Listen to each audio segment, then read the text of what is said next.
এখানে আমি নিয়ে নিয়েছি পেঁয়াজ কুচি, ক্যাপসিকাম কুচি, আদা কুচি, রসুন কুচি, আর এখানে চিকেনগুলো পিস পিস করে রাখা আছে। তারপর দিয়ে দিচ্ছি আমি একটা ডিম, আদা রসুন বাটা, লবণ, গোলমরিচের গুঁড়ো, কাশ্মীরি লঙ্কা, আর এখানে হাফ কাপ ময়দা আর হাফ কাপ কর্নফ্লাওয়ার অ্যাড করে দিয়েছি।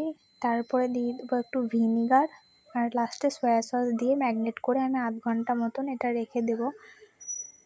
তো তারপরে ম্যারিনেট করা হয়ে গেছে আমার আধ ঘন্টা। এদিকে আমি একটা একটা করে তেলে ছেড়ে দিচ্ছি আর হালকা হালকা লাল লাল করে ভেজে নেব সবগুলোকে।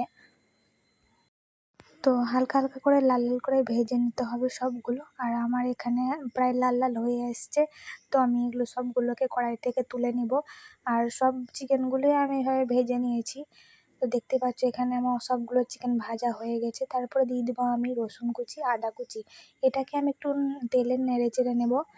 তো যে পেঁয়াজগুলো কোচানো ছিল সেগুলো আমি এখানে দিয়ে দিয়েছি, আর হালকা হালকা করে লাল লাল করে ভেজে নিতে হবে। তারপরে দিয়ে দিব ক্যাপসিকাম কুচি, এটাকে হালকা হালকা করে লাল লাল করে ভেজে নিতে হবে।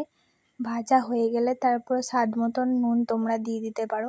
তো আমি এখানে নুন অ্যাড করে দিয়েছি। তারপরে দিয়ে দিয়েছি গোলমরিচের গুঁড়ো, এটাকে ভালো করে নাড়াচাড়া করতে হবে। তো এখানে আমি করে দেবো গুলে রাখা সস।